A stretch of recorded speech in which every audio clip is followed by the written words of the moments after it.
안녕하세요. 이원재입니다. 1월 14일 화요일입니다. 이원재 끝내주는 경제 시작하겠습니다. 시사와 경제를 함께 다루는 이원재 끝내주는 경제, 오늘도 깊이 있는 이야기 두 가지 준비했는데요. 이정환 슬로우 뉴스 대표 모시고 우리 탄핵 반대하는 사람이 32%라는 조사 결과가 나왔는데, 이게 도대체 어떤 논리로 이렇게 많은 사람들이 그 불법 계엄을 지켜보고, 그리고 처음에 그렇게 열광적으로 나가서 시위를 했음에도 불구하고 대통령 탄핵을 반대한다고 하는 건지, 이게 프레임 때문이라고 하는데요. 이 프레임이 뭔지, 이 기존 언론에서 어떻게 얘기하고 있는지 하나하나 좀 짚어서 얘기해 보도록 하겠습니다. 그리고 이승원 시사평론가 모시고요. 끝내주는 세계에서 윤석열 대통령이 내란죄뿐만 아니라 외환죄, 그러니까 북한을 자극해서 전쟁을 일으키려고 했다, 이런 혐의가 점점 짙어지고 있습니다. 이 이야기 깊이 있게 다뤄보도록 하겠습니다. 먼저 이정환 슬로우 뉴스 대표 모시고 말씀 나누겠습니다. 안녕하세요. 어서 오세요. 네, 안녕하십니까. 슬로우 뉴스에서 네. 매일 새벽 3시부터 준비하셔가지고 7시에 이 뉴스레터 보내주시잖아요. 그렇죠. 당일 네. 뉴스 정리해가지고.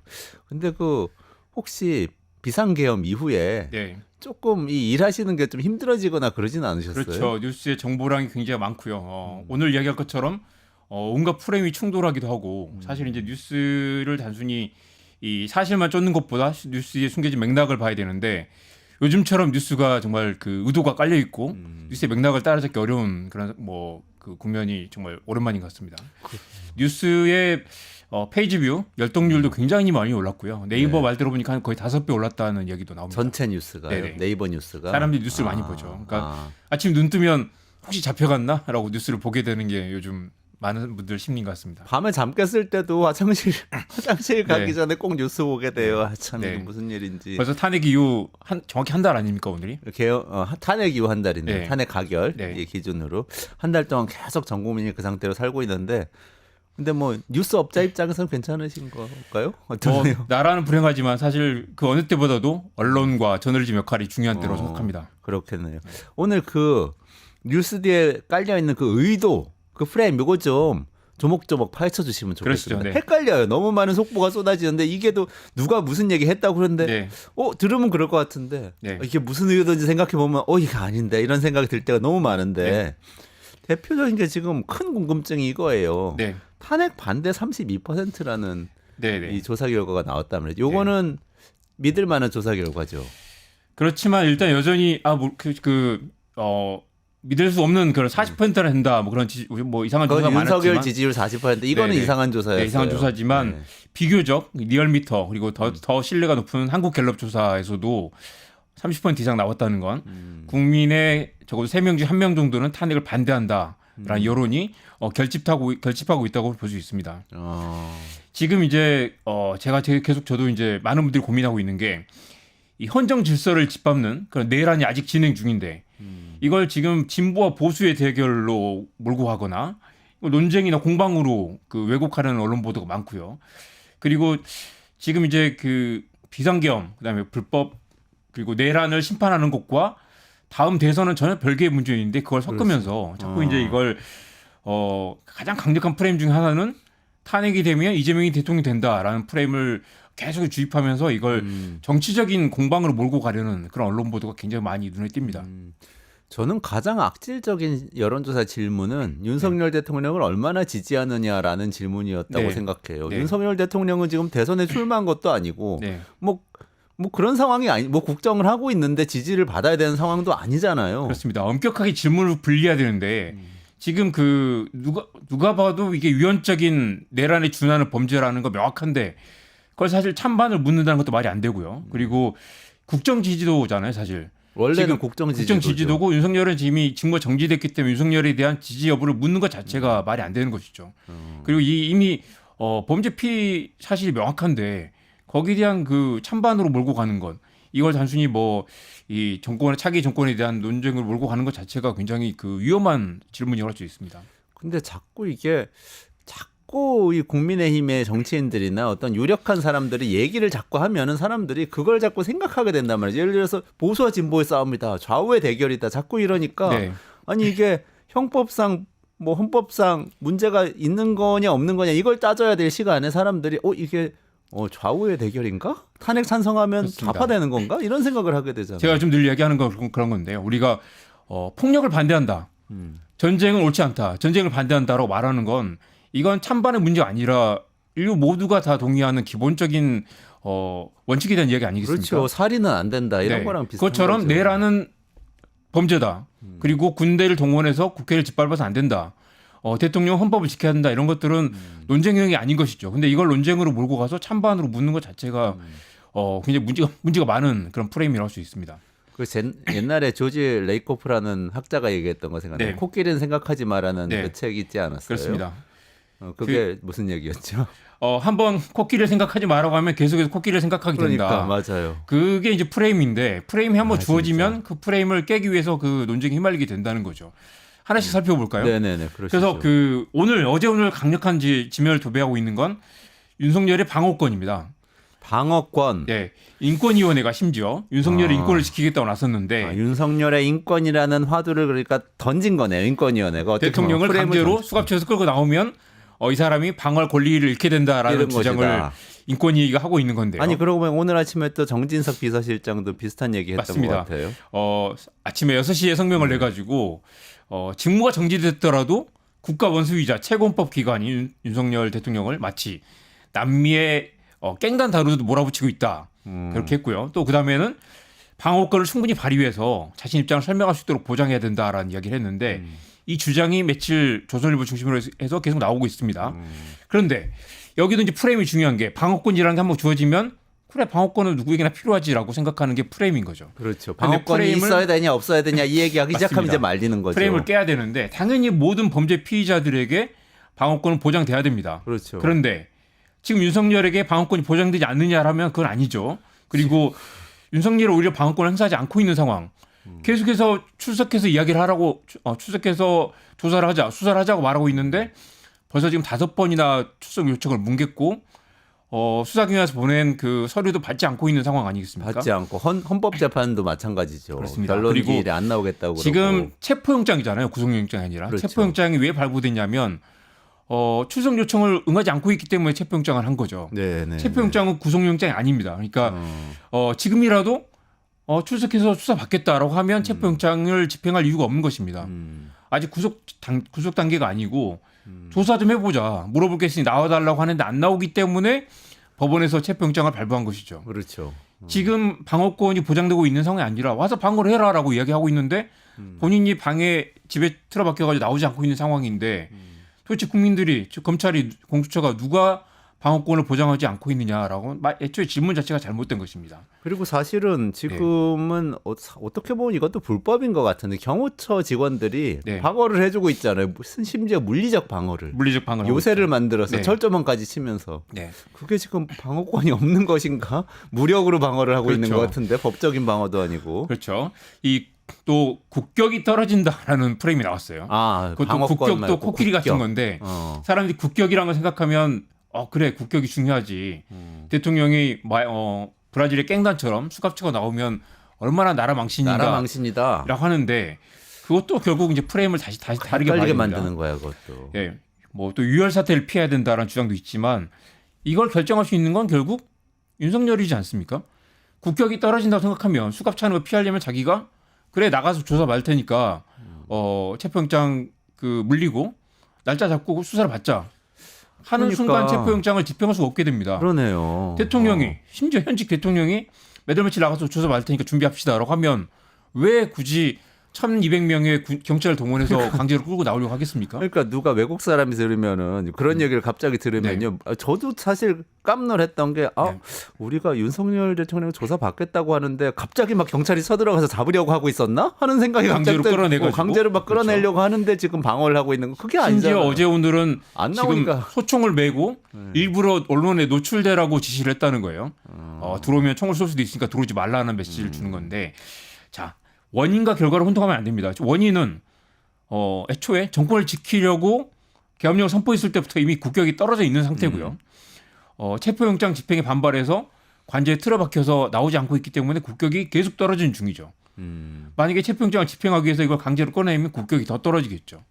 국격을 떨어뜨리고 있는 사람이 윤석열이고 이걸 더 떨어지지 않으려면 결국 본인이 직접 나와서 스스로 걸어 나와서 조사를 받으면 되는 것입니다. 그러니까 이코노미스트 어제도 제가 기사를 네. 봤는데 브레이킹 뉴스 하면서 그, 네. 그 속보로 딱 우리나라 기사가 나왔더라고요. 그러면서 아직도 체포되지 않은 윤, 네. 뭐 윤이라고 네. 하죠. 네. 보통 제목에 그렇게 나오더라고요. 외신에서 보면 얼마나 이상하겠어요. 지금 범죄 내란범이 실패한 내란이고 아직도 한국은 우리가 날마다 아침마다 일어나면 체포된다라고 보는 것처럼 외국에서도 계속 지켜보고 있겠죠. 한국에서 지금 탄핵까지 가결됐는데 왜 이 사람 아직도 방에 틀어박혀 있는가? 그리고 그래서- 국경 얘기를 하면은 네. 그 저는 지금 막 어떻게 보면 되게 엽기적인 얘기가 뉴스가 네. 많이 쏟아져 나면서 네. 그게 외신에 조목조목 또 보도가 돼요. 예를 들면 네. 아사히 신문에서 나왔던 네. 그거 기억하시죠? 네, 소폭을 20잔씩 말아먹었다라는 건데요. 보통 그 20잔은 사실 저도 옛날 먹어봤는데 윤석열 대통령은 지금 글라스에 찰찰 넘치게 만들었다니까 보통 사람보다 한 2배 정도 되는 거죠. 그 정도면 한 40잔 정도 되는 건데 보통 그렇기 때문에 다음날 출근을 잘 못하고 가짜 행렬을 먼저 내보내고 자기는 뒷문으로 12시 넘어서 출근하는 그런 일들이 많았던 것이죠. 그런 기사를 보면 일본 사람들이 어떻게 생각하겠어요? 국격이 엄청 떨어지는 거죠. 그 일본 계속해서 떨어지고 있는 그리고 중입니다. 저는 딱 생각났던 게 지난번에 기시다 이 네. 방일했을 때 윤 대통령이 소폭을 마시자고 해가지고 네. 소맥을 같이 마셨어요. 네, 맞습니다. 오므라이스 그걸 먹으면서. 네. 모든 일본 사람들이 다 봤단 말이에요. 근데 그거를 매일 20잔씩 마시는 그런 엽기적인 인간이었다. 지금 이런 식으로 40잔이라고 보도가 하시죠. 40잔인가요? 반잔이 아니라 네. 잔이 넘치게 따랐기 때문에 아. 보통 사람 용량이 2배 정도 됩니다. 40잔씩 마셨다. 얼마나 국격이 떨어집니까? 국격 프레임도 네. 있고. 지금 나오는 프레임 중에 하나는 탄핵 심판 이후로 수사를 미루자라는 프레임이 있는데요. 탄핵 심판 이후로 탄핵 수사를 미루자. 심판 뭐 헌재에서 결정이 나올 때까지 수사를 좀 미루자라는 주장을 계속 하는데 아, 지금 큰 틀에서는 헌법 재판이 있고 형사 재판이 그렇습니다. 있고 두 가지 트랙이 있는데 네. 헌법 재판은 지금 대통령 파면에 대한 거고 형사 재판이 내란에 대한 거죠. 이것도 그러니까 코끼리 같은 건데 박근혜 때와 다르죠. 박근혜는 탄핵 심판에서 파면 결정이 난 다음에 소관 조사를 했죠. 네. 당연히 박근혜 때는 직권남용 등등의 범죄 사실이 있었으나 재직 중 형사상 소출을 받지 않는다는 특권 범위에 있는 거고 내란 및 외환죄는 그게 아니죠. 당장 그렇죠. 수사를 해야 되는 상황이고 기본적인 사실관계를 밝혀야지 탄핵 심판에 들어갈 수 있기 때문에 그러니까 법적으로 헌법적으로 내란과 외환은 네, 맞습니다. 현직 대통령도 뭐 소추를 수사도 받는, 되고 당연히 네. 소추도 받을 수 있게 네. 돼 있죠. 그리고 박근혜 때도 이미 안종범 당시 비서관과 정호성 비서관 등이 탄핵 인용 직전에 이미 구속된 사례가 있었습니다. 그러니까 수사를 해야 지금 구속을 하고 이미 지금 내란 공범들도 다 지금 구속이 돼 있는 상태 아닙니까? 내란의 우두머리 지금 윤석열만 구속이 안 되고 있는 상태인데 구속이든 뭐든 일단 수사는 받아야 되죠. 조사를 해야 되기 때문에 조사를 받고 있지 않는 상황에서 이걸 탄핵 심판 이후로 미루자는 건 애초에 말이 안 되는 프레임이라고 할 수 있습니다. 근데 또 어떤 일반인들은 특히 그 한남동에 가서 태극기 흔드시는 네. 분들 뭐 그런 그분들도 그 본인의 의견을 뭐 외칠 자유는 있어요. 네, 근데 네. 대체로 정서가 이런 것 같아요. 저는 뭐 그분들은 세세하게 이런 내용은 잘 모르시는 것 같은데 오죽하면 계엄을 했겠냐. 그렇습니다. 이런 그게 얘기도 또 많이 하는 것 강력한 같아요. 프레임인데 네. 오죽하면 했겠느냐라는 말을 윤석열의 변호사들이 하면서 계속 그게 언론에 등장을 하는데요. 일단 당시 그 계엄령 선포할 때부터 거대 야당의 위헌적 조치라고 했죠. 거대 야당, 그다음에 거야라는 표현도 많이 등장하는데 저놈들에서 잘못했으니까 어쩔 수 없이 이 계엄할 수밖에 없었다. 그러니까 위헌적 조치를 거대 야당이 했다라고 주장을 하는 거죠. 위헌적 조치에 맞서기 위해서 위헌적 조치를 했다라는 그 논리적 모순인데다가 체제 전복을 노리는 반국가 세력을 척결한다라는 것도 반국가 세력이라는 것도 결국 윤석열의 자의적 판단인 거죠. 그리고 이 헌정 질서를 지키기 위해 헌법을 어겼다라는 그 궤변을 계속 이야기하고 있고요. 윤석열의 주장은 크게 두 가지로 볼 수 있겠습니다. 민주당이 탄핵을 남발했다. 네네. 그래서 국정을 마비했다. 두 뭐 번째는 장관이나 네. 검사 탄핵 이런 거 얘기하는 그리고 거죠. 이진숙 방통위원장도 있고요. 네. 그리고 위헌적 특검 법안을 발의해서 정치적 선동을 했다. 사실 근데 둘 다 말이 안 되는 게 민주당이 탄핵을 많이 남발한 것도 맞지만 결국 다 합법적인 이 국회 절차 의결 절차를 통한 거고요. 위헌적 특검이라는 것도 말이 안 되는 게 특검법이 계속 발의가 됐지만 모두 다 윤석열 대통령이 나름 합법적으로 또 거부권 행사하지 않았습니까?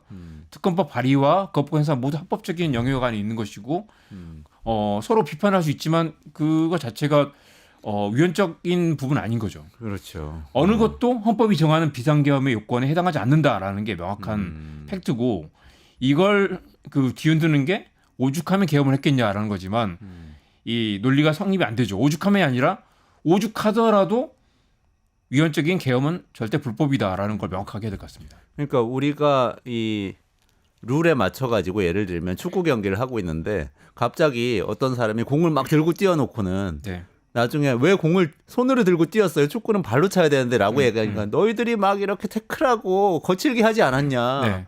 그래서 내가 들고 뛸 수밖에 없었다. 오죽하면 내가 들고 뛰었겠냐. 그렇죠. 이렇게 얘기하는 합법적인 셈이죠. 정치 영역에 있는 것과 완전히 위헌적인 위헌적인 내란 범죄를 동일한 수단에 놓고 비교하면 안 되죠. 그러네요. 정치 행위로 반대를 하고 공격을 하고 이런 것들과 네. 헌법 틀 안에 있는 것과 법에 없는 짓을 해서 뭔가 네. 폭력적으로 이 상황을 제압하려고 했던 건 다른 건데. 맞습니다. 민주당이 비판할 점이 많이 있다고 하더라도 거기까지 그 정치 영역에 있는 것이고 그렇기 때문에 이 또 하나의 프레임 중에 하나가 통치 행위다라는 것도 있는데 통치행위 그러니까 방금 그 얘기에서 네. 아니 그렇지만 이건 헌법에서 대통령이 계엄할 수 있게 되어 있습니다. 이렇게 또 얘기를 해요. 변호인단에서는. 김민전 의원도 그런 말을 하고요. 어제 국민의힘 의총에서 그 얘기도 네네. 많이 나왔다고 예. 그러더라고요. 통치 행위를 할 수 있는 거 아니냐 하지만 분명한 거는 어떤 통치 행위도 헌법을 넘어설 수 없다라는 건 자명한 사실이죠. 이걸 누구도 부정할 수가 없습니다. 헌법이 규정한 비상계엄 요건을 갖추지 못했고 애초에 헌법적 결단이라는 것도 말이 안 되는 거죠.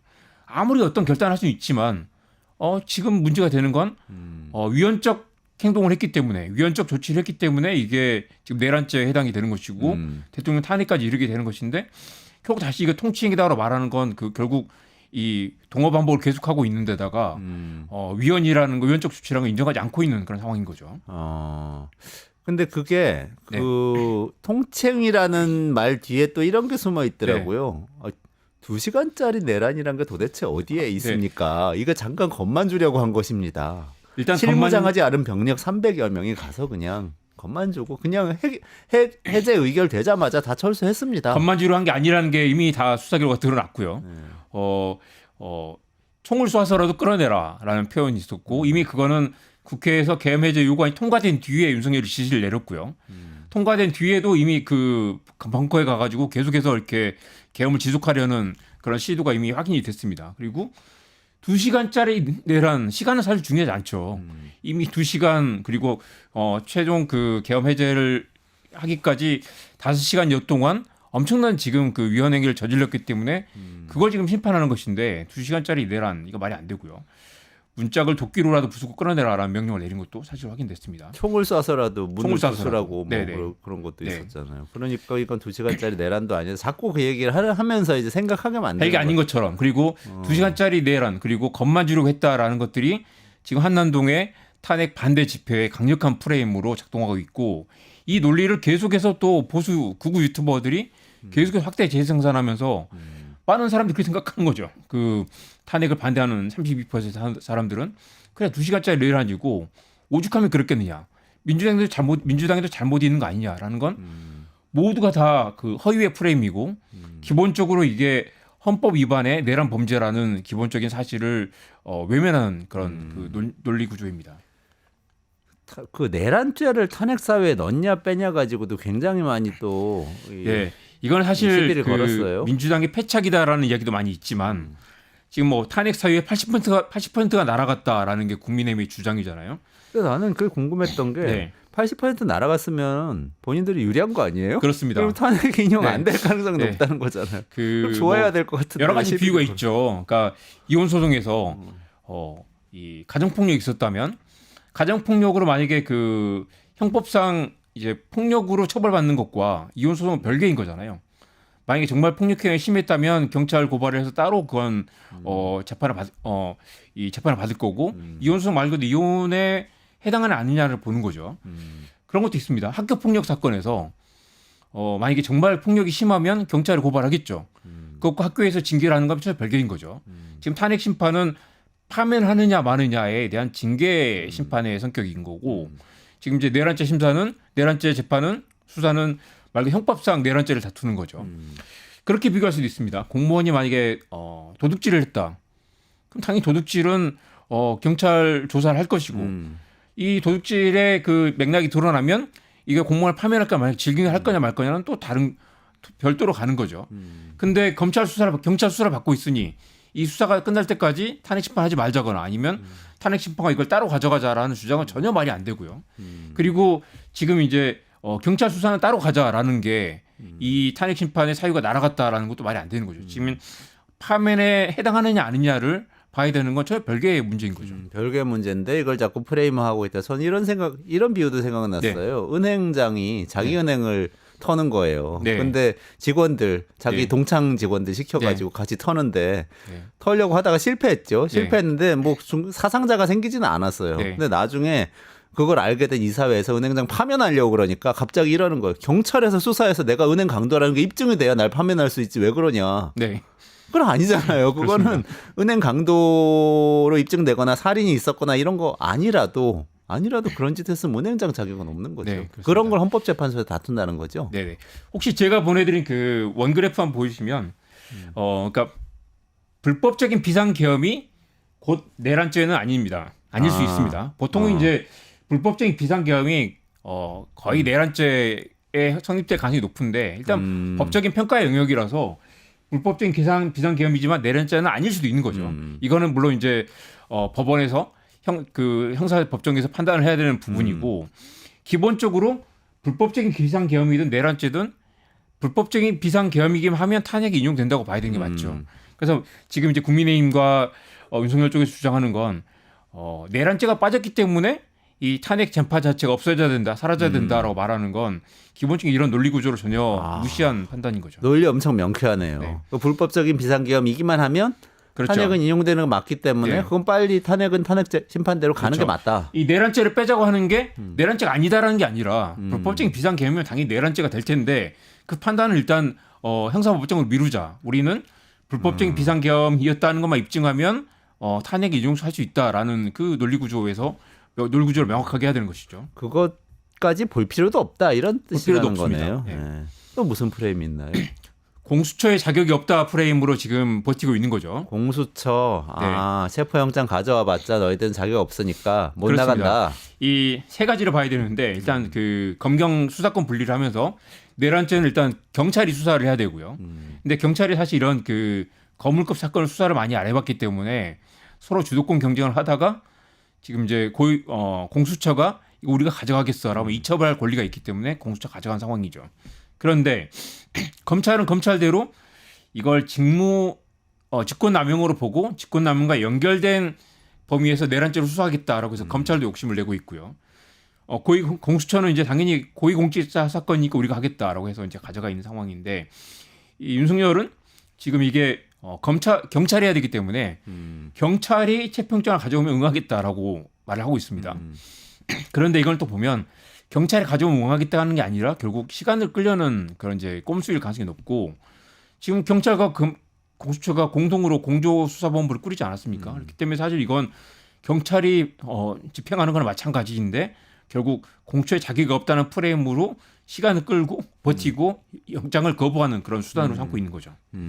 그것도 말이 안 되는 거고. 그렇지만 계속 얘기하니까 자꾸 그런 것 같고. 네. 공처가 불법으로 영장을 집행하고 자꾸 있다. 시비하게 되고 네. 진보적인 분들도 공수처 잘못하고 있다 뭐 열불 내는 분들 많아요. 공처가 잘못하고 있는 게 그러면 무능하다. 잘못하고 있다는 논리는 공처가 수사할 권한이 없다는 건데 공처와 경찰이 지금 같이 수사를 하고 있단 말이죠. 공조수사본부를 꾸리고 있는데 이걸 거부할 명분이 없고 거부할 명분 심지어 없죠. 없다. 범죄 피의자가 그것도 법원이 발부한 영장을 지금 거부하는 건 말이 안 되는 거죠. 좋습니다. 또 다른 프레임들도 있어요? 네. 비슷한 것들. 아까 말씀드렸듯이 이재명이 대통령 된다 프레임이 그거는 야당이 강력한데 폭주하고 있다고 비슷한 그렇습니다. 것 그렇습니다. 같기도 하네요. 명백한 헌정 유린 사태를 두고 이 정치적 고려를 한다거나 결국 이게 결과적으로 이재명이 대통령이 될 가능성이 높다고 하더라도 사실 이건 많은 국민들이 이건 명확하게 해야 될 것 같습니다. 우리는 지금 정치적 유불리를 따지거나 특정 정당에 대한 지지가 아니라 범죄를 심판하는 거잖아요. 이 범죄의 심판의 결과가 정치적으로 누구에게 유리하거나 불리하게 되더라도 그 명백한 헌법 위반 범죄를 두고 우리가 이걸 눈 감을 수 없는 거 아니겠습니까? 가장 빨리 이걸 처벌하는 게 한국 정치를 제자리에 돌려놓는 것이고 그 다음 단계로 다음 대선에서 누구를 뽑을까는 이게 정리된 다음에 문제인 거죠. 어떤 정치적 고려도 이 내란 범죄를 심판하는 것에 우선할 수 없다라는 걸 명확하게 해야 될 것 같습니다. 그게 근데 이게 강력한 것 같네요. 쉽지 않죠. 그 탄핵 그 반대한다는 여론을 생각해 보면 이분들이 다 진짜 윤석열 씨를 지지해서 그런 건 아닌 것 같고, 네. 아니 뭐 야당이 대통령이 되는 게 싫다, 민주당이 싫다, 뭐 이재명이 싫다 이런 게 많을 것 같긴 해요. 그렇습니다. 그래서 제왕적 대통령제가 문제다라는 프레임도 있습니다. 아 그거는 뭐죠? 그러니까 지금 이제 윤석열 대통령 그리고 과거 역대 대통령들이 많이 그 감옥에 가지 않았습니까? 그래서 이번 기회에 개헌을 논의해 보자라는 주장도 있는데 이런 주장도 사실 당연히 맞습니다. 이 과정에 이제 개헌을 뭐 논의하는 것도 논의할 수 필요한데 있죠. 논의할 수 있는데 결국 그 중요한 건 우선순위를 뒤섞으면 안 된다. 개헌 그러게. 논의를 하기 위해서 그렇구나. 그리고 이 개헌 논의를 하기 위해서 이제 뭐 이대로 가면 이재명이 대통령이 될 가능성이 높기 때문에 네. 개헌을 같이 논의하자고 해서 계속 논점을 뒤흔드는 거죠. 아. 물론 5년 단임제 폐의가 크지만 그러니까 그것도 이재명 대표하고 연결이 네네, 돼 있는 그렇습니다. 거예요. 만약에 4년 중임제였다면 윤석열이 이렇게 비상김을 하지 않았을까? 그러고 보면 이건 제도의 문제가 아니라 결국 사람의 문제고. 그 인간의 문제죠. 그렇죠. 그리고 그 전에 우리 대통령 몇 명 있었는데 비상계엄한 사람 그렇죠. 없잖아요. 이 인간을 처벌하자고 하는 건데 자꾸 제도의 문제를 들고 나온 거죠. 제도의 문제는 당연히 이야기해야 됩니다. 그렇지만 이 논점을 뒤섞으면 안 된다. 이런 제왕적 대통령제 문제라는 프레임에는 결국 윤석열의 문제 아니라 시스템의 문제로 그다음에 시스템을 바꿔야 되기 때문에 결국 탄핵 심판에 뭔가 쟁점을 흐트러뜨리는 그런 의도가 깔려 있는 거라고 봅니다. 그렇군요. 또 다른 것들도 있나요? 특검으로 가자 프레임도 있죠. 이걸 계속 돌리고 있는데 가자. 지금 이것도 조선일보 일면에 자꾸 등장을 했는데요. 이건 지금 공수처가 자기가 없으니까 특검으로 가야 된다 특검으로 이 가자. 얘기인가요? 또 지금 이제 특검법이 계속 논의가 되고 네. 있기 때문에 특검법이 통과가 되면 당연히 이제 그 공수처의 수사를 넘겨야 되겠죠. 그러면 어차피 특검이 가져갈 건데 왜 공수처가 체포영장을 집행하라 하느냐라는 프레임도 깔려 있고요. 또 동시에 특검이 발족이 되면 준비 기간에 22일 걸립니다. 그럼 그 사이에 시간이 또 수사를 못 하겠죠. 그리고 그 사이에 체포영장이 집행되지 않고 윤석열은 관저에서 숨어가지고 시간을 보내겠죠. 관저에서 뭐 하고 있나요? 관저 지금 좋은가? 관저에서 지금 어제 그제 이틀 연속 그 경호처 간부들과 또 점심을 먹었다는 거 아니겠습니까? 파티를 하셨군요. 네, 그래서 파티인지 모르겠지만 점심을 먹었다는 게 애초에 점심 그 직무가 정지된 상태에서 점심을 먹기 위해서 뭔가 그 지시를 한다는 것도 권한 위반이다라는 얘기도 그것도 나오고. 직권남용인데. 그 밥을 먹으면서 심지어 그 이야기도 나왔죠. 오늘 아침에 총을 쓸 수 없으면 칼이라도 휘둘러라. 그래서 나를 지켜달라고 얘기를 했다는 거예요. 그게 만약에 공고가 아니라 최악이야. 지시였다면 애초에 이 사람은 지금 물론 경호처가 현직 대통령을 지킬 수는 있지만 대통령이 경호처에 지시를 내릴 권한은 없다고 봐야 됩니다. 그것도 문제가 되고요. 특검으로 가자라는 그 프레임에는 시간을 끌려는 주장, 동시에 체포영장 집행을 막으려는 그런 의도가 깔려 있다고 볼 수 있습니다. 또 그런데 그 특검을 네. 또 국민의힘에서 반대하고 있어가지고 지금 계속 늘어지고 있는 거잖아요. 그건 좀 그러니까요. 앞뒤가 안 맞는데. 특검을 지금 그 외환죄를 넣느냐 마느냐도 또 쟁점이고 이 3자 추천을 하겠다. 대법원장이 추천하겠다고 하는데도 계속 지금 반대를 하고 있고요. 그리고 이게 또 지금 한독수도 그렇고 지금 최상목 권한대행도 그런데 합의하라는 플랜이 있습니다. 합의하라. 합의해서 가져와라. 그래서 여야 합의하라고 그랬어요. 그런데 도대체 국회를 통과했어요. 지금 뭐 거야 프레임이라고 하지만 야당이 다수긴 하지만 국회에서 표결해서 통과했는데 도대체 어떤 합의가 필요한가? 그러면 합의를 하라는 건 합의가 안 되면 통과시키지 않겠다라는 의미인데다가 합의하지 않으면 통과시키지 않겠다는 걸 대통령도 아니고 권한대행이 심지어 권한대행이라서 헌법재판관을 임명하지 못하고 있다고 말하는 사람이 국회에서 통과된 법안을 계속해서 뭉개고 있다라는 것도 모순적인 그거 상황이죠. 여야 합의 얘기하는 거는 네. 국민의 의사를 완전히 짓밟는 거예요. 선거를 통해서 어쨌든 국회가 구성이 됐잖아요. 네. 그럼 국회를 상대로 일을 해야지 행정부는. 그렇습니다. 행정부가 국회를 상대하지 않고 여야를 따로따로 상대하겠다는 건 이거는 마치 조선시대 임금이 네. 당파들을 따로따로 상대하겠다는 거하고 비슷한 거예요. 무조건 1대1로 보겠다는 거죠. 네. 하나의 헌법기관으로 보는 게 아닌 거예요. 시간이 돼서 짧게 남은 프레임을 설명을 네네. 드리면요. 요즘 뭐 자영업자 어렵다 프레임, 경제가 어렵다 프레임이 있는데 지금 경제가 어려운 건 윤석열이 조사를 받지 않기 때문에 관저에서 공성전을 벌이고 있기 때문에 경제가 계속 어려워지는 거죠. 다들 심리 상태가 안 좋아서 회식도 빨리 취소하고. 이걸 넘어가야 지금 경제 회복이 될 텐데 자영업자들 어렵다 프레임은 결국 책임이 윤석열이 있다는 걸 명확하게 해야 됩니다. 근데 동시에 조선일보 같은 데서 맨날 예약 뭐 그렇습니다. 시위 때문에 자영업자 안 그렇습니다. 된다고 그러는데 시위 때문에 안 시위 되는 때문이 게 아니라 아니고 지금 윤석열이 버티고 있기 계엄 때문에 선포하는 바람에 여기까지 네. 온 건데. 네. 또 그 믿기 어렵지만 조선일보 일면에 불법이 판친다라는 조선일보 일면 기사가 있었고요. 윤석열 비판한 건가요? 아닙니다. 한남동 10차선을 막고 가로막고 시위를 벌이고 있어서 불법이 판친다라고 이야기를 하는 거예요. 불법 시위 프레임은 정말 오래된 레퍼토리인데 물론 도로 점거가 불법일 수 있습니다. 그렇지만 이 사람들이 도로를 점거하고 농성하는 이유는 밤새 눈을 맞고 키세스 시위를 하는 이유는 윤석열이 지금 나오지 않고 있기 때문이죠. 도둑을 쫓고 있는데 무단 횡단을 했다고 나무라는 꼴이고요. 애초에 내란죄는 이 도둑과 비교할 수 없는 사형에 준하는 엄청난 범죄잖아요. 그 범죄를 놔두고 도로 점거가 불법이라고 말하는 것도 말이 안 됩니다. 제가 말씀하신 걸 다 보니까 네. 큰 틀로 몇 개 묶이는 것 네. 같아요. 첫째, 윤석열 인권도 보호해줘야지, 방어권 해야지, 대통령인데 좀 위신 챙겨줘야지, 윤석열 보호해야지, 네. 이 프레임 하나 있는 것 같고, 또 하나는 민주당이 저렇게 폐악질을 하잖아. 야당이 나쁘니까 윤석열이 이렇게 뭔가 조치를 한 거 아니야. 네. 계속 나쁘고 앞으로도 나쁠 거니까 이재명도 안 되니까 야당 나쁘다. 요거에 맞습니다. 대한 프레임이 하나 있고, 세 번째는 수사, 법 이런 거 제대로 집행되는 거 아니잖아. 지금 편파적으로 하고 있어. 수사기관도 불법이고 체포영장 불법 프레임. 네. 이렇게 세 가지 정도가 크게 있는 것 그러니까 같아요. 상식적인 국민들, 시민들이라면 이게 다 말도 안 되는 프레임이라는 걸 알 텐데도 근데 자꾸 논쟁을 그렇습니다. 하게 되잖아요. 그럼 우리는 무슨 프레임을 가져야 돼? 마지막 꼭 하나만 더 얘기할 거죠. 그 친중 혐오 프레임이 있는데요. 윤석열 대통령이 그 포고령 선포 때도 그런 말을 했고요. 중국산 태양광 시설들이 전국의 살림을 파괴할 것이다라는 이야기도 했고 오늘 아침에 조선일보는 정말 심각한 칼럼을 썼습니다. 쉐쉐 트럼프가 중국의 쉐쉐를 용납하지 못할 거다. 이 표현은 사실 이재명 대표가 썼던 표현인데 윤석열은 한미동맹을 강화하고 이재명이 대통령이 되면 친중 프레임을 강화할 거, 친중으로 갈 거다. 이재명은 친중, 윤석열은 친미. 그래서 이 한미동맹이 깨질 수 있다라는 이야기를 말도 안 되는 이야기를 지금 하면서 이걸 계속해서 여론을 반 이재명으로 몰고 가는 그런 프레임도 있습니다. 난 진짜 묻고 싶은 게 네. 나중에 혹시라도 야당에서 네. 지금의 야당에서 대통령이 나왔는데 네. 비상계엄을 했는데 통치행위였다. 네. 뭐 폐악질하는 보수 세력에 맞서기 위해서 이랬을 때도 똑같은 프레임이 나올지 정말 의문입니다. 절대 그러지 않을 네. 것 같아요. 마지막으로 이제 그 어떻게 봐야 되느냐 네네. 말씀하셨잖아요. 우리는 무슨 프레임을 가지고 그게 다 아니라고 그러면 뭘 가지고 봐야 돼요? 일단 코끼리를 생각하지 말라고 하면 코끼리에 빠지지 말고요. 더 크게 판을 봐야 됩니다. 한 발 떨어져서 큰 맥락을 봐야 되고 모든 기사에는 의도가 숨어 있다. 의도를 읽어야 되고요.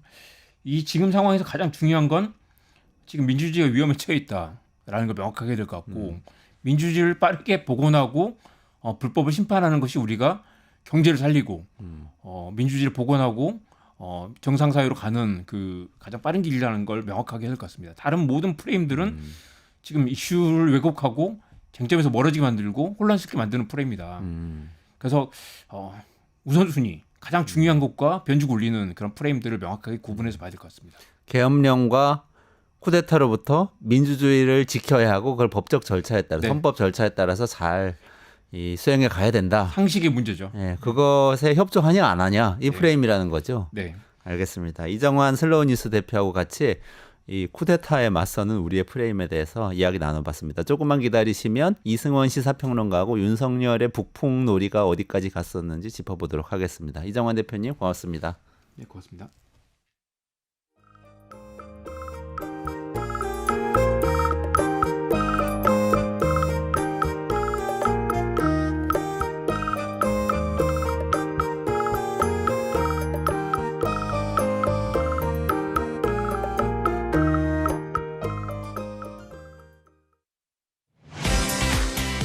사용자 중심의 뉴스포털 플랫폼 뉴스통. 자신만의 가치와 색이 담긴 글을 작성하고 가치를 인정받으세요. 사용자 중심의 뉴스포털 플랫폼 뉴스통에서 뉴스 혹 뉴스라인의 필진이 되어보세요. 자유롭게 생각을 표현하세요. 작성 키워드를 지급해드립니다. 내가 작성한 글이 언론사 기사처럼 뉴스포털에도 노출. 초창기 활동 지원금까지. 지금 바로 뉴스통의 필진이 되어보세요. 당신의 이야기가 세상을 움직입니다.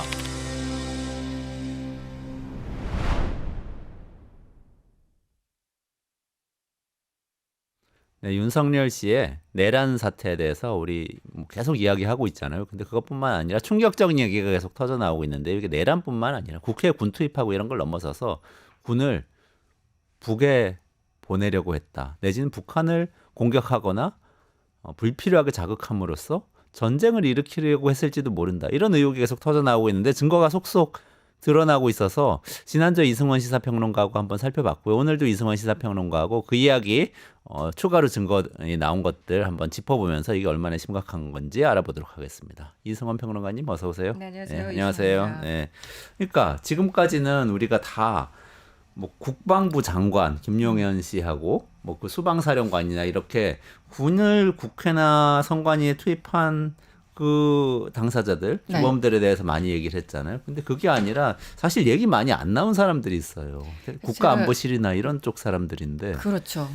이 윤석열 체포 이 자체가 사실 모든 뉴스를 다 덮고 있잖아요. 네네네. 저도 요즘 새벽에 3시에 깨고 4시에 깨고 하는데 그때 깨서 제가 뉴스를 보고 있어요. 혹시 속보로 뭐가 오늘 안 나오나.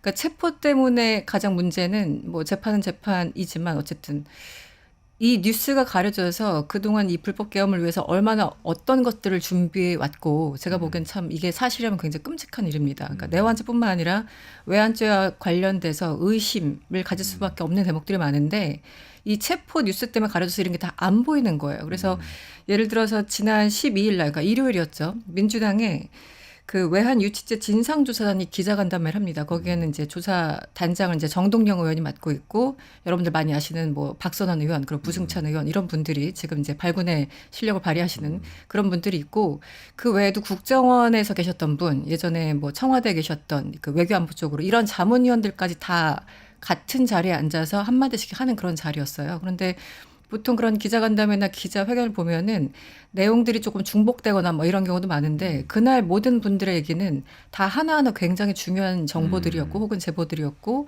그런데 안타까운 건 언론에서 그걸 별로 보도를 안 해요. 제가 찾아봤는데 별로 보도를 안 하더라고요. 그래서 부각도 지금 안 된 상황이라서 그래서 일부러 더 가져왔습니다. 이 그러면 뉴스를. 단독으로 지금부터 상세하게 설명해 주시죠.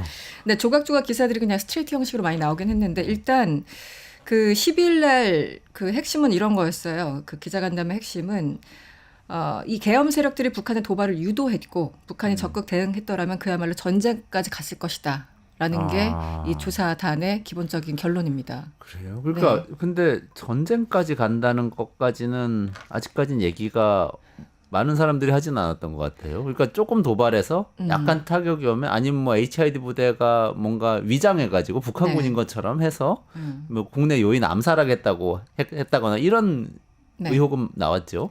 근데 그러니까 전쟁은 이게 너무 믿기 어려운 거니까 사실은 이제 이 사람들이 그냥 시중에서 이런 얘기를 하죠. 예전에 아무리 뭐 박정희 전두환이 쿠데타를 일으켰어도 북한까지 이렇게 끌어들여가지고 뭔가를 하려고 하진 않았다. 뭐 이렇게까지 얼마나 참담하면 그런 얘기를 하겠습니까? 그러니까 저도 이 기사나 이런 제보 정보를 보면서 그러니까 믿기가 싫은 거예요. 믿기가 어려운 내용들이 자꾸 나오니까 불편한 거죠. 근데 어쨌든 그런 일이 있었다라는 것들이 여러 군데서 제보가 온다는 건 분명히 에비던스가 있다, 그 증거가 있다라는 거고 일단 조사단장 그 정동영 의원이 그런 얘기를 합니다. 그 지금 말씀하신 것처럼 국지전과 전면전 이게 약간 좀 분리해서 그래서 어떤 뭐 DMZ에서 잠깐 예를 들면 뭐 예전에 그 목함지뢰 사건 2015년에 박근혜 때 이러는 것처럼 뭐 여기서 이렇게 충돌을 유도해서 약간 총이 뭐 총싸움에 오고 한다면 이 정도가 아니라 기본적으로 이 사람들이 꾸몄던 그런 계획들을 본다면 그보다 더 나가는 거고 실질적으로 이 작은 한반도에서 국지전과 전면전은 구분하기 힘들다는 거예요. 그러니까 예전에 뭐 그 한반도에서도 전쟁이 일어날 수 있다. 그 외국의 어떤 전문가들 그 작년 초에 그런 얘기를 했었죠. 뭐 그 해커 박사님들이나 이런 분들이 뭐 예언하고 했었잖아요. 근데 그럴 경우에도 사실은 한반도라는 그 어떤 총 면적이나 이런 걸 본다면 국지전과 전면적 구분하기 힘든데 사실 이번에도 비슷한 얘기를 했던 겁니다. 그래서 그 정동영 의원은 오물풍선 원점 타격을 뭐 하라고 그랬다, 합참에서 막았다 이런 얘기 있었잖아요. 그런데 그것이 실질적으로 실행됐더라면, 그래서 북이 바로 맞대응했더라면 곧바로 전면전이 불가피했을 거라는 게 정동영 의원의 주장입니다. 아, 그래요. 네. 네. 그게 그러니까 구체적인 내용이 더 있나요? 오물풍선 원점 타격이 실행됐더라면 할 때 그 오물풍선 원점 타격이라는 게 네. 그 이제 제가 그동안 지난번에 나왔을 적에는 10월에 있었던 3일, 9일, 10일 날 그 북한이 주장하는 네네네. 평양 무인기 그런 평양 조각조각. 무인기가 있었죠. 그랬는데 그 전체 그림을 좀 봐야 될 것 같아요. 네네네. 그래서 이게 우리나라 그 민간 단체에서 북한으로 보내는 대북 전단지와 오물풍선이 어떻게 연결이 돼 있으며 그래서 평양 무인기는 왜 연결이 돼 있고 그것이 안 되니까 결국은 국회 총 들고 들어가는 계엄까지 어떻게 연결되는지를 쭉 처음부터 봐야 되는데 네네네. 사실은 그 최현일 의원 같은 경우는 이제 두 가지로 나누고 있어요. 그 작년 1년을 전체를 봤을 때 사실은 작년 1월부터 북한 도발 사전 준비를 했다. 그래서 총선을 3개월 앞둔 1월, 그러니까 총선이 4월에 있었잖아요. 날짜가 정확합니다. 1월 9일 국방부 합참은 뭐 9.19 그 군사합의 있었지 않습니까? 그 김정은과의 문제 군사합의를 완전히 이제 파기 효력 정지시켰죠. 파기했죠. 네. 사실은 2023년 11월에 일부 효력을 파기했고 이제 작년에 완전히 파기했죠. 그런데 9.19 이 군사 합의를 완전히 이제 파기하면서 사실상 절대적인 행위를 가능하게 만들었다. 그러니까 분위기 조성, 환경 조성을 했다라는 거예요. 그리고 1월 31일에 윤석열이 직접 중앙통합위원 회의와 전군 주요 지휘관 회의에 연이어 그 가서 주재를 하고 여기서 접경지 도발, 무인기 침투, 후방 도발 이런 것들을 윤석열이 직접 언급했다는 겁니다. 아, 직접 언급을 네, 했다고요? 네, 이 회의를 주재하면서 아. 그리고 또 국무회의에 나타나서는 또 이제 반국가 세력이 뭐 반국가 세력은 1년 내내 지금 얘기했던 거잖아요. 2년 내내 얘기했던 거죠. 그 얘기를 또 한다고 합니다. 그리고 3월 말에 그러니까 1월에 이제 이런 얘기를 했었고 3월 말에 안가에서 여러 명이 모였다고 했잖아요. 근데 지금도 이제 보면은 이름들이 나오는데 거기 제일 핵심은 김용현, 당시는 경호 처장이었고 그리고 신원식 국방장관, 조태훈 국정원장, 여인영 방첩사령관 이렇게 네 명이 3월 말에 이제 안가에서 만나서 여기서 이제 뭐 비상대권, 뭐 계엄령 이런 얘기를 했다는 거죠. 이거는 검찰의 공소장 내용에도 나와 있는 얘기입니다. 그래서 1월과 3월이 그렇게 갔고 또 전체적으로 본다면 우리는 이제 어쨌든 국내 언론에서 오물풍선이 날라오는 것만 얘기를 하지 얼마나 여기서 대북전단을 뿌렸는지에 대해서는 그렇게 자세하게 나오진 않잖아요. 맞아요. 네네. 그 그것도- 민간 단체들이 가서 뭐 좀 그렇죠. 했다 이렇게만 알고 있죠, 다들. 그리고 작년에 좀 냉정하게 본다면 우리 한국에 있는 민간 단체가 대북 전달을 보낸 다음에 오물풍선이 오기 시작했습니다. 오물풍선을 먼저 보내서 전부 그 대북 전달 보낸 게 아니라 그러니까 순서를 명확히 해야 될 필요가 있어요. 아무리 북한이 싫어도. 그런데 일단 작년 한 해만 본다면 우리가 그 한국에서 보낸 대북 전단 살포가 총 93회였어요. 그리고 무인기 침투 의혹은 말씀드린 대로 3회죠. 네네. 그리고 오물풍선 북에서 우리로 날려보는 게 33회였습니다. 일단 숫자들이 굉장히 구체적으로 나온다는 게 네. 중요하고 4월 총선 이후에 이 숫자가 굉장히 급증했다고 합니다. 그러니까 대북 전단 그 전단 살포 같은 경우에는 한 1, 2, 3월만 보더라도 뭐 한 달에 한두 번 뭐 이 정도만 보냈는데 4월 그러니까 총선 이후부터는 평균 10회 그리고 9월에 가서는 20회를 보냈다고 해요. 그러니까 전단 살포 우리가 보낸 겁니다. 그러면서 이런 얘기를 하죠. 최현일 의원 얘기인데 대북 전단 주로 탈북 단체 등에 보내는 것으로 알려졌지만 국방부 직할 부대인 국군 심리 전단도 대북 전단을 보내기 시작했다. 특히 9월에서 11월까지 집중적으로 보냈다라고 얘기합니다. 아, 우리 군에서도 보냈던 거예요? 네. 대북. 아니, 우리는 항상 민간 단체들이 보내는데 정부에서 막지 않는다는 거를 방관한다, 이 비판하는 정도. 거를 많이 들었는데 네. 그게 아니고 군에서 아예 정부에서 직접 보내고 지금 최현일 의원의 주장이기도 있었다. 하고 이 관련돼서 조선일보 보도도 사실 있었어요. 네. 그래서 12일 날 최현일 의원이 이제 이런 얘기를 한 거예요. 우리 국군 심리 전단도 대북 전단을 보내기 시작했다. 9월부터 뭐 11월에 집중적으로 살포했다고 했고 1월 2일 그러니까 이번 달 들어서 2일에 조선일보가 보도했는데 김용현 국방장관이 온 이후에 이런 상황이 굉장히 급증됐다. 많을 때는 일주일에 3, 4회씩 한 번에 대북 전단 수백 개, 그러니까 대북 전단 풍선 수백 개를 전단지 수백 개가 아니라 풍선 수백 개를 날렸다는 거예요. 김 장관이 온 게 9월이었던가요? 8월이었던가요? 네, 8월에 지명됐고 실질적으로 취임한 건 9월입니다. 네, 그래서 그러니까 김영현이 오자마자 이 모든 게 굉장히 긴장을 고조시키는 행위들이 있었다는 겁니다. 그래서 대북 전단을 엄청나게 쏘아대니까 이제 뭐 김여정이나 이런 사람들이 나서서 엄청나게 비난하면서 이제 오물풍선을 맞대응하면서 보내기 시작한 건데 한국에서 먼저 보내기 시작하면 그쪽에서 오물풍선이 오는 계속 긴장 고조시키는 것이었고 그것이 9월에서 11월에서 뭐 정점을 찍었기 때문에 상당히 위험한 상황이었다라고 얘기를 하죠. 사실 11월부터는 급격하게 감소되긴 했었어요. 네네.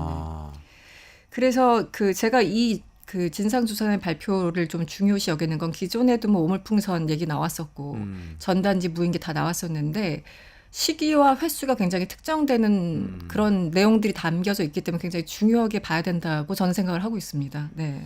그러니까 이거를 말씀하신 걸 지금 요약을 해보자면 네. 최현일 이 의원이 폭로한 내용이죠. 대북 전단 살포가 작년에 우리나라가 한 게 93회였고 북한에서 오물풍선 우리나라로 보낸 건 33회였다. 네네. 우리나라가 3배나 더 보냈다 사실. 그렇죠. 일단은 그렇고 일단은 숫자는. 집중적으로 숫자가 늘어나는 것은 김용현 전 국방부 장관이 취임했던 직후인 9월부터 네. 집중적으로 숫자가 늘어나서 9월 한 달 동안 20번이나 보냈고 네.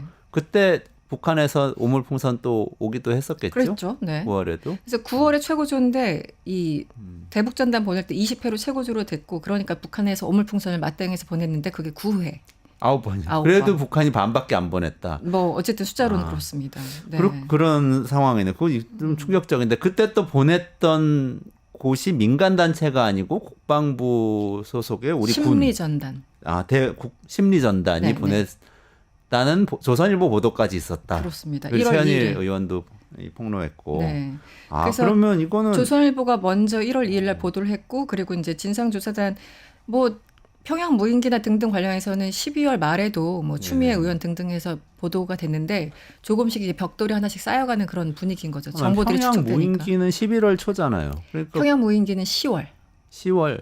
10월 10월 3일, 9일, 10일. 10월 3일. 그러면은 이 대북 전단을 집중적으로 보내고 있을 때 평양 무인기도 간 거네요. 네. 그러니까 이게 계속 전단지를 보내고 오물풍선 있고 이러면은 뭔가 저쪽에서 좀 격한 반응이 있기를 기대했는데 이게 잘 안 되니까 지금 민주당에서 의심하는 거는 그러니까 무인기로 방향을 돌린 것이 아니냐. 그러니까 2015년의 상황을 좀 보셔야 되는데 그때 이제 대북 확성기 그때 박근혜 때입니다. 그래서 아까 목함지뢰 사건이 있었고 그러자 이제 우리 측에서 대북 확성기를 설치했고 그런데 그 대북 확성기를 향해서 총을 쐈죠. 북한이. 그러면서 그때 이제 남북 간에 너무 격해지니까 김정은이 준전시 상태를 선포했어요. 그게 2015년 8월 21일인가 그렇습니다. 그러니까 8월이었어요. 한 여름에.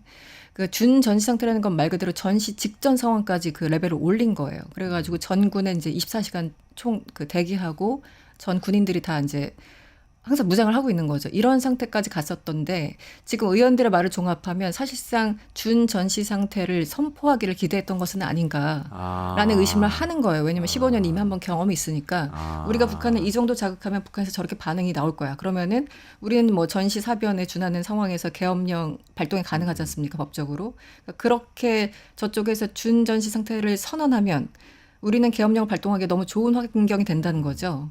그래서 지금 이 전문 의원들도 다 의심하는 게 왜 그렇게 2023년 11월부터 9.19 합의 일부 효력을 정지하고 작년에 완전히 효력을 정지하고 이런 일련의 흐름들을 왜 해왔는지 이제 조금 의혹이 더 짙어진다라면서 이제 얘기를 한 거고 물론 국방부에서는 바로 13일 날 이 진상조사단이 12일 날 발표를 했고 그 다음 날 공지를 해서 전혀 무분별한 의혹 제기 행위들을 중지해 줄 것을 촉구한다라고 일단 공지를 보내긴 했습니다. 국방부에서는 그러면 그 대북 전단 보내고 이런 게 사실이 아니라는 거예요? 아니 뭐가 의혹이라는 거예요?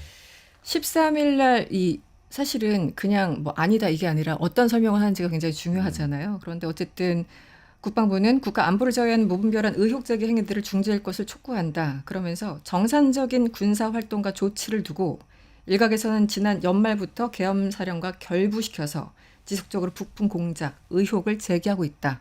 우리 군의 군사활동을 위축시키고 있다. 이렇게 반박을 하는데 중요한 단어는 어딘지 아시겠죠? 정상적인 군사활동이에요. 그렇죠. 네, 정상적인 군사활동. 네. 그러니까 그 지적한 거는 다 했다네요. 인정이네. 했는데 그런 계엄하고는 연관시키지 말아라. 그렇죠. 부인하지 않으니까. 근데 저는 여기서 좀 전제로 말씀드리고 싶은 게 심리전은 누구나 합니다. 뭐 적대적인 상황에서 하죠. 우크라이나와 러시아도 계속 하고 있습니다. 심지어 뭐 가짜뉴스까지 하면서 어떤 사기를 떨어뜨리는 뭐 여러 가지 이제 심리전을 하죠. 그것은 뭐 전단지가 됐던 우리나라 같은 경우는 대표적으로 전단지의 확성기가 심리전에서 가장 중요한 자산이라고 하죠. 그런데 그런 정상적인 일반적인 상황을 지금 얘기하는 게 아니잖아요. 이것은 그렇죠. 의도하는 거지 네네네. 않습니까?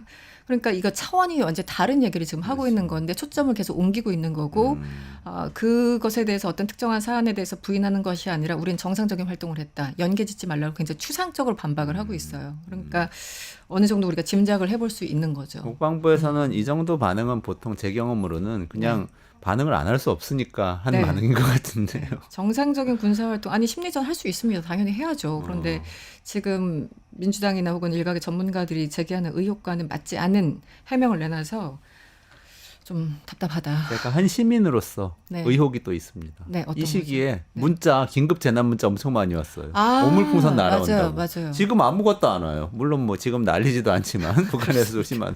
근데 네. 그때 왜 그렇게 많이 오는지 막 난 사람들이- 지금 말씀 듣고 보니까 뭐 9월에 시기가 딱 맞아요. 9차례 오물풍선 9월인가요? 그때 네, 9월에 20차례 9월에 오물풍선을 우리가 보내고 9차례 오물풍선 왔다고 그래. 나는 9차례 재난 문자 더 받은 것 같아요. 서울시도 보내고 뭐 어디 아. 중앙부처도 보내고 맞아요. 막 지자체 기초단체도 보내고 그것도 계엄 준비 작업 아니었을까 하는 평범한 의심을- 시민으로서의 의심을 네, 갖게 되죠. 가져봅니다. 그러니까 김용현이 9월에 국방장관이 되고 그 이후로부터 굉장히 의심적인 움직임들이 많았다라는 건 어쨌든 그 횟수로 증명이 되는 거지 않습니까? 그러니까요. 북한하고 갈등을 일으키려고 하면서 음. 우리나라 내부에서도 뭔가 시민들이 경각심을 갖게 만들면서 비상계엄을 향한 어떤 분위기를 최고조로 만들려고 하고 있었던 게 아닌가 하는 의심은 가질 수밖에 없네요. 관련해서 또 하나가 있는 게 작년 12월 26일 날 JTBC가 단독 보도를 하는데 관련된 내용이에요. 김용현 당시 장관이 계엄 전인 11월 18일 그리고 11월 29일 합동참모본부 전투 통제실을 찾았다고 해요. 그런데 그 전에 신형 ICBM 화성 뭐 19형 뭐 발사하고 작년에 내내 발사했잖아요. ICBM 북한에서. 그리고 뭐 미사일 발사도 여러 차례 있었죠. 그때는 여길 안 찾았는데 이례적으로 오물풍선을 날려보낸 직후 그래서 18일과 29일 날 합참을 찾았다. 이게 서로 이렇게 퍼즐이 약간 좀 맞춰지는 분위기가 있죠. 그래서 실질적으로 이렇게까지 전투 통제실 찾을 거면은 미사일 발사 때나 뭐 다른 더 어마어마한 사건이 그렇죠. 벌어졌을 때 가는 게 일반적으로 상식이지 않습니까? 근데 오물풍선 때문에 갔다? 이건 좀 이상한데 그렇죠. 그럼에도 불구하고 날짜가 너무 딱 들어맞으니까 그래서 김영수 합참 의장이 뭐 반대했다 이런 얘기들이 다 이래서 나왔구나라는 게 어느 정도 연결이 되죠. 원점 타격 지시하려고 합참 가서 얘기했는데 합참 의장하고 얘기가 잘 안 됐다. 안 됐다. 네. 뭐 이런 얘기일 수 있겠네요. 박선원 의원도 뭔가 의혹을 제기했다고 아까 말씀하셨죠. 네, 박선원 의원 이게 사실은 한 2주 전인가 한겨레 보도 한번 나왔었어요. 비슷한 레이싱 드론을 이용해서 오물풍선을 격추시키는 관련 그 내용이 나왔었는데 같은 사안을 두고 바라보는 관점이 완전히 달라요. 이건 어떤 의도가 아니라 그냥 해석이 다른 건데 네. 어쨌든 박선원 의원의 그동안의 어떤 주장 혹은 제보를 보면 이 평양에서 계속 이게 날라오니까 레이싱 드론이라는 거, 그 드론 끝에 이렇게 촉 같은 걸 달아가지고 공중에서 오물풍선을 격추시키는 그런 그 실험을 했다라는 거예요. 아, 네네. 근데 날짜까지 특정이 됐어요. 10월 24일부터 10월 30일 사이 그 일주일 사이에 이 방법이 확인이 돼서 활용을 하려고 했다는 거예요. 왜냐면은 오물풍선이 정말 그 뭐 대통령실 앞마당에 떨어지고 이러는데 우리가 무방비 상태로 있는 것도 사실 조금 그렇지 않습니까? 네. 국민들도 불안하고. 네. 그러니까 당연히 조치를 취했어야 됐겠죠. 그래서 저걸 어떻게 없애?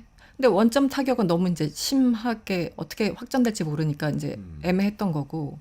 그러니까 저걸 어떻게 없애지 해서 생각해냈던 게 이 레이싱 드론이고 실제 오물풍선을 격추시키는 건 성공했는데 성공했으면은 좋아야 될 거잖아요. 그런데 어쨌든 위에서 덮으라고 했대요. 아, 예, 그래요? 이거 성공했다는. 사용하지 말라고. 왜냐하면 서로 직접적인 무력 충돌 없이 공중에서 예를 들어 그 드론을 이용해서 이 오물풍선을 격추시키면 원점 타격의 명분이 사라지는 거잖아요. 네. 그러니까 원점 타격해야 되는데 일이 그 미션 뭐 거의 이제 끝나버렸어요. 그러니까 박선원 의원이 의심하는 것은 이게 10월 24일부터 30일까지 활용성이 증명됐음에도 불구하고 왜 덮었는지 나는 잘 모르겠다. 이거는 결국은 지금 그러니까 외환죄와 관련돼서 그런 지금 의심이 가고 있는데 그걸 더 확증해주는 얘기들이 아닌가 제보가 아닌가. 왜 쓰지 말라고 했다는 거죠? 그러니까. 원점 타격을 해야 되는데, 그러니까 김용 의원은 원점 타격을 하고 싶은데 오물풍선 문제가 그냥 공중에서 해결되면은 원점 타격을 할 수가 없잖아요. 그러니까 북한을 쳐들어가서 네, 그 직접 오물풍선 보낸 데를 타격을 공격해야 더 분쟁이 커질 건데 그렇죠. 날아온 걸 그냥 쏴서 떨어뜨리는 기술을 개발했다는 게 오히려 네, 그러니까 양쪽 다 계획을 충돌 없이, 무산시킬 수도 그게 훨씬 더 어떻게 보면은 서로 직접적인 충돌 없이 위험을 회피하는 방법인데 그래서 더 덮으라고 했던 것이 아니냐는 게 박선호 의원의 주장입니다. 네. 그게 사실이라면 진짜 악랄하네요. 진짜 이거 하나하나 실제 그 기자회견 12일 날 한번 보실 것을 제가 감히 권하는데 굉장히 구체적이에요. 횟수, 시기, 뭐 발언 이런 것들이. 네네네. 그래서 지금 나오는 이제 공소장 내용이랑 맞춰 보시면 이때부터 준비를 하고 있었고 김용현이 핵이었구나 역시. 그런데 지금 군은 좀 억울하다고 할 수는 있을 거예요. 이 모든 게 손발이 되는 군은 보이잖아요. 네네네. 보이는데 보이지 않는 곳에서 전체 컨트롤 타워 역할을 하는 사람이 안 보이는 사람이고 그리고 지금 정동영 의원 등등은 그 안 보이는 컨트롤 타워가 지금도 작동하고 있다고 의심하고 있습니다. 그리고 컨트롤 타워가 누굽니까? 제 개인적인 의견 추정컨 때 뭐 국가안보실 쪽을 얘기하는 것 같아요. 국가안보실. 거기서 그럼- 사실 전체 계획을 짜고 뒤에서 뭐 소위 말하는 배후 조정한 것은 아니냐 뭐 이런 의심들을 하고 있고 그래서 정동영 의원이 사실 그 얘기를 했어요.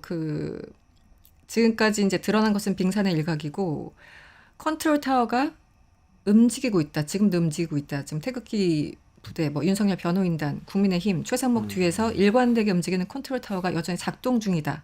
이렇게 얘기를 하고 있고 그렇습니다. 근데 이 북풍의 컨트롤 타워가 대통령실, 특히 국가안보실이었다면 사람이 있을 것 같은데 그 신원식 김태효 아니에요? 그렇죠. 신원식 김태호 신원식 실장 실장, 김태효 차장인데 네. 지금 뭐 이 내란 이 수사 국면에서는 별로 이름은 등장하지 않는 인물들인데요. 일단 말씀드리면 이 민주당 측의 이런 주장에 대해서 이 국가안보실 측은 뭐 이렇게 드론을 사실 국가안보실에서 뒤에서 조종한 거 아니냐. 그래서 평양 그 무인기 그 문제를 국가안보실에서 했다고 문제 제기를 하니까 이 진상조사당 13명 전원을 명예훼손인가 그걸로 지금 고소 고발을 한 상태입니다. 네네. 그래서 법적으로 어쨌든 묻겠다라는 거 말씀드리고 네. 근데 어쨌든 뭐 더 잘 아시겠지만 2023년 6월 1일에 김태호 실장이 차장이 갑자기 HI 부대를 방문하고 HID. HID 북한 그 북파 공작원 북파 공작원 부대죠. 네. 그 김병주 의원이 한 일주일 전에 그 의혹 제기를 하지 않았습니까? 여기에 대해서 이제 부정을 하고, 그러니까 갔다는 건 인정을 했어요. 그러니까 사실 이게 전 시기를 말씀드리고 싶은 건데 김태효라는 외교 담당하는 차장이 왜 2023년 6월에 갔는가? 그리고 왜 2024년 11월 그때부터 뭐 다 명분이 있었죠. 북한의 정찰 위성 때문이라고 하지만 어쨌든 9.19 군사합의를 왜 효력 정지시켰는가? 그리고 왜 김용현을 안 쳤고 왜 전단지는 그렇게 많이 북한에 보낼 수밖에 없었는가? 이 모든 것도 다 연결된다는 거죠. 전쟁 준비를 하고 있었던 거 아니냐 네. 이런 생각을 지금 하게 된다는 거잖아요. 그렇습니다. 그렇게 말씀하시는 거죠. 네, 그래서 김태효 실장, 김태효 차장, 자꾸 제가 실장이라고 하네요. 김태효가 어쨌든 그 인정을 하면서도 대통령실에서 해명이 나왔는데 HID 부대 방문 가지고 이제 의혹 제기하고 문제 제기를 하니까 해명이 나왔는데 앞에 뭐라고 썼냐면 북한 대북 문제를 전담하는 차장이 HID를 방문한 건 사실이다. 그러니까 우리가 외교 담당이 군 담당도 아니고 외교 담당이 왜 HI 부대를 갔냐라고 얘기를 하니까 앞에 성명에 그 얘기가 나온 거예요.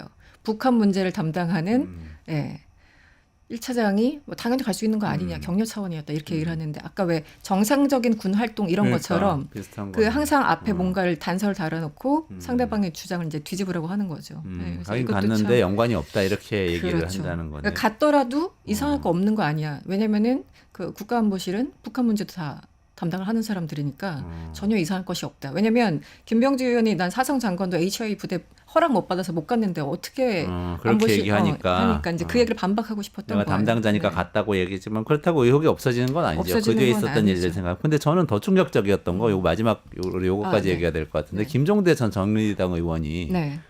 무슨 4개 군단을 타격할 계획이 있었다 이런 폭로를 했더라고요. 이거는 연결이 되는 거예요. 예, 어떻게. 김종대 의원이 그 MBC 라디오에 나와서 얘기한 건데 지금 시간이 없으니까 개요만 말씀드리면 2023년 11월 15일에 합참에서 서부전선에 있는 북한 4군단 타격 계획을 작성했는데 이 작성도 무시무시하지만 그러니까 총을 쏘려고 했던 겁니다. 다름 아니라 대통령실 지시로 이뤄졌다는 게 김종대 전 의원 의혹의 핵심입니다.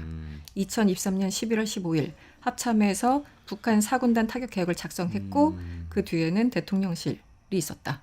그래서 의도가 무엇이었냐? 북측의 통신대대, 뭐 병영시설까지 다 싹 쓸어버릴 생각을 했다라는 게 김종대 의원의 의혹 제기고요. 그리고 실질적으로 후속 계획이 수립됐는데 다만 실행이 안 됐고 안 된 이유는 결국은 미국이었다. 이런 게 그 핵심이었습니다.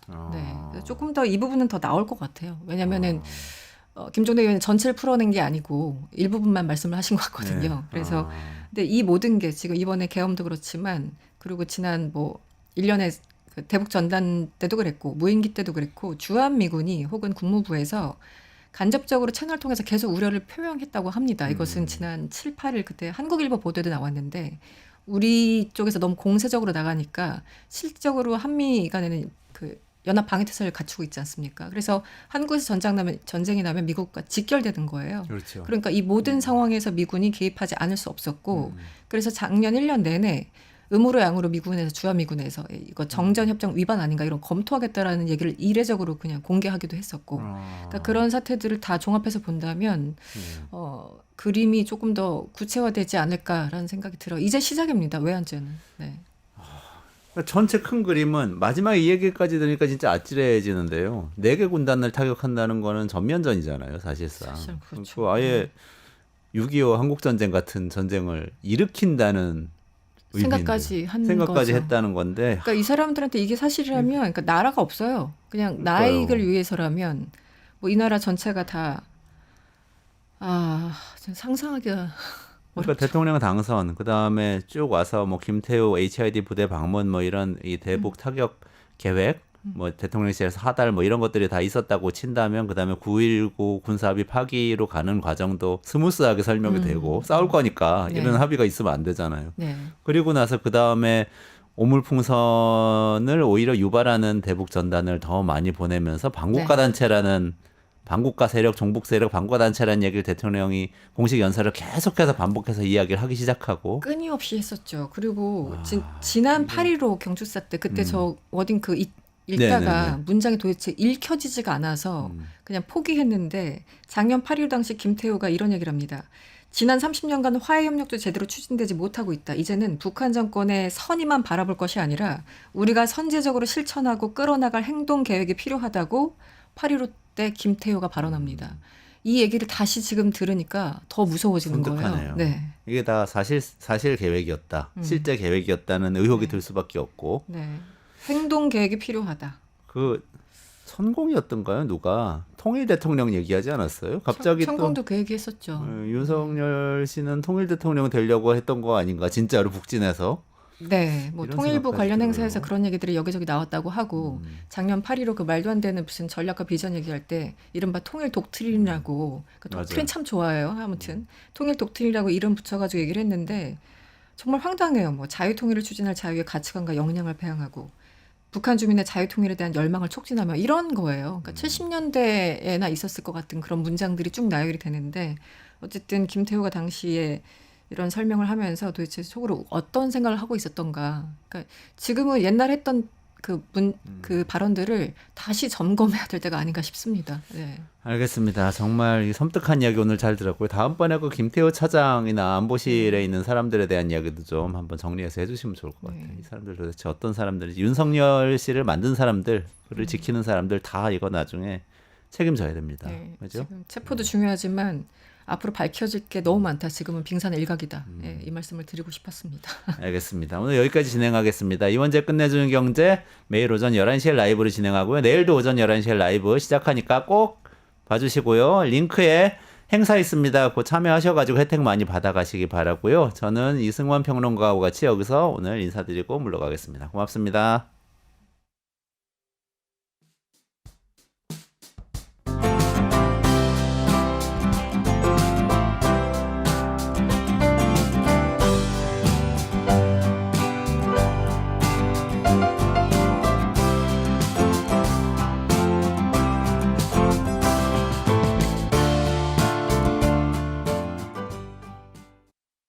유튜브 구독하고 실시간 채팅과 댓글을 남기시면 매일매일 7,000TTCO를 드립니다.